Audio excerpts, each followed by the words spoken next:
Imagine you knew you had only one day left to live. What would you do?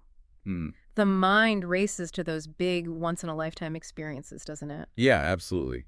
Finally climb that mountain, make some grand declaration, that kind of thing. Fulfill that ultimate fantasy. We tend to frame our final moments with these larger-than-life ambitions. It's a very natural human tendency, I think, to want to make a significant mark or, experience something profound when faced with our own finitude. But the source we're diving into today offers a completely different perspective. Or a really different take on how one might choose to spend their last hours. Yeah. Exactly. Because when we look at Jesus in his final hours, knowing that betrayal, immense suffering, and, well, death were just moments away, Mm-hmm.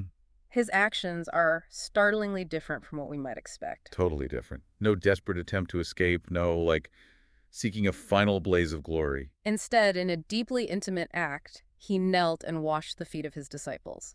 It's an act that appears simple, almost ordinary on the surface, yet it's just incredibly rich with meaning. Uh-huh. And that's precisely what we want to explore in this deep dive, right? Why this act of humble service at such a critical moment? Yeah, why does it resonate so powerfully? And what implications it might hold for how you think about your own life, your values, your interactions with others. Regardless of personal beliefs, even. Exactly. Yeah. And our exploration is rooted in this really powerful text we've been examining. Okay, let's set the stage here a bit, because the context is just crucial. It really is. Jesus is fully aware of what's about to happen. This isn't someone with a long, comfortable future stretching before him. No, he's right on the precipice of immense pain. Agony, really. And yet his focus shifts entirely away from himself. Completely. Onto this quiet act of service for those closest to him. It really just inverts the typical narrative, doesn't it? What we might expect in such a situation. Absolutely. And you have to consider the cultural norms of the time. Foot washing. Mm-hmm. It wasn't just a polite gesture. No, it was work. It was a task reserved for the lowest of servants, Right. the absolute lowest. Oh. So here you have Jesus, who his followers believed was the Messiah figure, anticipated in their tradition as this divinely appointed leader. A king, essentially. Pretty much. Right. And he's taking on the role of the most subordinate person in the room. Wow. That inherent contradiction is really the core of its significance. It's almost jarring to think about, isn't it? The leader, the teacher, doing this for his followers. It forces the question. Why this particular act? Why right then? And the text suggests a meaning far beyond just, hygiene. Right, more than just clean feet. What's fascinating here is the layered symbolism. Yes, there's the profound humility, the one in authority becoming the servant. That's huge. Huge.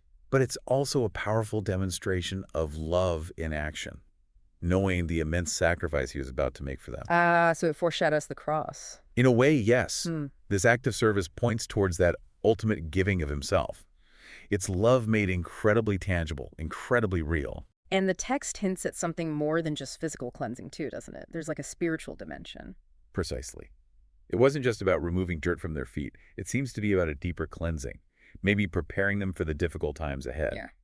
And we see this highlighted when Peter objects so strongly. Yeah, Peter pushes back hard. Which is understandable, right? Given the social hierarchy, it would have felt deeply wrong to him. His master to do that, yeah. But Jesus' powerful response, "If I do not wash you, you have no place with me." Whoa. It just elevates the whole thing, doesn't it? Completely. Far beyond simple hospitality. The key insight here seems to be that accepting even the most humbling acts of service, it can be essential for true connection. And a shared understanding, maybe? Yes, and a shared identity. Yeah. The text even connects it to salvation. It's about a deep bond. This powerful turning point, it transforms this seemingly insignificant task into something absolutely vital. Vital for their relationship with him, yeah. It's not just about physical presence anymore. It's about spiritual acceptance, a willingness to receive his service. Exactly. And then comes the pivotal instruction. You also want to wash one another's feet.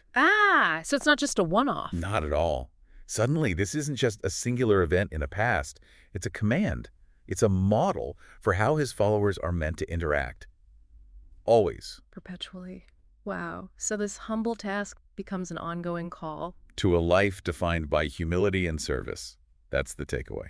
So this concept presented in the text, being humble servant kings in the kingdom of God, that sounds like a, a paradox. Can we unpack that? It does seem contradictory on the surface, doesn't it? Yeah. We typically associate kings with power, with being served. Right, ruling over people. But the kingdom of God, as it's presented here, just flips that entirely. How so? Think of humble serving kings as, well, recognizing your inherent worth, your value, but using that not for personal gain, Okay. but to serve and uplift those around you. It's about leading through humility, not dominance. So, as children of God, according to the text, there's this inherent dignity, a kind of royal status. Exactly. But true greatness within this framework isn't about exerting control or power over others. It's about adopting the posture of a servant. That's it. It's finding greatness in serving. It's that constant interplay, isn't it, between recognizing our own value and, the call to humble ourselves for the benefit of others. Finding strength in service, Yeah. not just in being served. Yeah. Exactly. And the text emphasizes a crucial point. This outward act of service wasn't solely for the disciples' benefit. Oh, how so? It also reflected Jesus' own inner transformation, or maybe commitment to being a servant.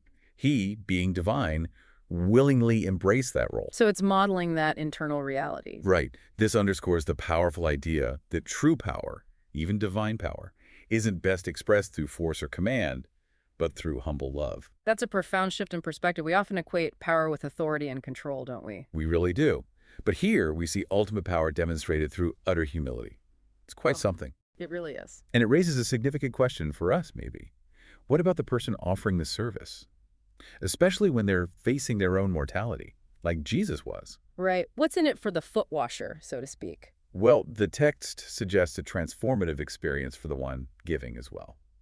Interesting. Like finding peace, a sense of release, maybe, letting go of burdens. Yeah, that kind of thing. It almost feels counterintuitive when you're facing your own end to direct your energy towards serving someone else. It does. You'd think you'd turn inward. But there's this notion of grounding, of forging a deep connection with others in that moment through service. What's particularly insightful here is the redirection of focus. Instead of being consumed by, say, personal fear or regret, You channel it outward. the one serving channels their energy outward towards love and care. And in that act of giving, there can be a profound sense of purpose, even inner peace. Choosing empathy over maybe self-preservation. Yes, it becomes a deliberate act of empathy, choosing vulnerability in those final hours. And what about the person on the receiving end?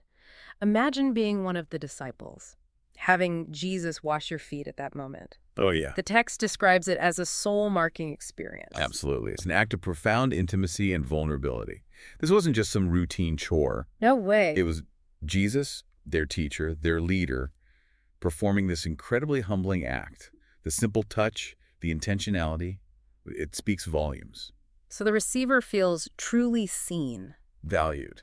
deeply valued, unconditionally loved. That's the sense you get from the text. It's a moment that goes way beyond the physical act, It becomes a lasting memory. a constant reminder of that grace and humility.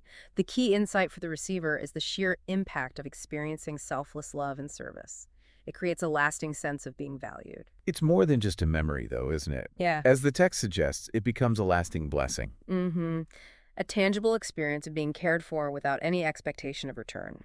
Especially powerful with the shadow of impending events looming over them. Which brings us directly to you, our listener. Yeah. Reflecting on this deep dive into Jesus's final hours, how does this example challenge your own understanding of leadership? Or how does it redefine what it truly means to serve others?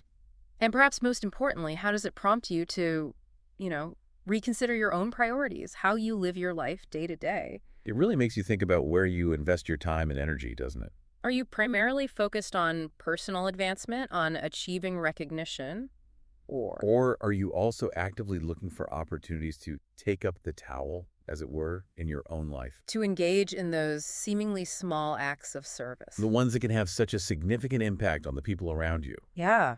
And what's so relevant about this is its everyday applicability. It's not solely about grand, dramatic gestures. It's the small stuff sometimes. Often it's the consistent, seemingly insignificant acts of humility and service that truly build the foundations of our relationships, our communities. Right. So the central takeaway here, it isn't really about accomplishing some monumental achievement in your final moments. Not necessarily, no. It's more about the profound and lasting impact of, well, A simple act of love and service. It's about recognizing that true significance often lies in the individual lives we touch. And the way we choose to serve those around us, how we show up for them. Yeah. And as we conclude this deep dive, I guess I want to leave you with this final thought to ponder. Okay. Knowing what you now know from our exploration of Jesus' actions in his final hours, how might you choose to live and perhaps even leave your mark on the world? How can you intentionally weave that spirit of humility, love, and grace into your daily actions? Both the big things and the small things. It brings us full circle, doesn't it? We started by thinking about those grand final gestures. Yeah, the bucket list stuff. But perhaps the most enduring and meaningful legacy we can leave, it isn't in those dramatic end-of-life pronouncements. Maybe not. Maybe it's in a lifetime of consistently choosing service and love. One humble act at a time, even amidst the fleeting nature of life. That's where true and lasting impact truly resides. Something to think about.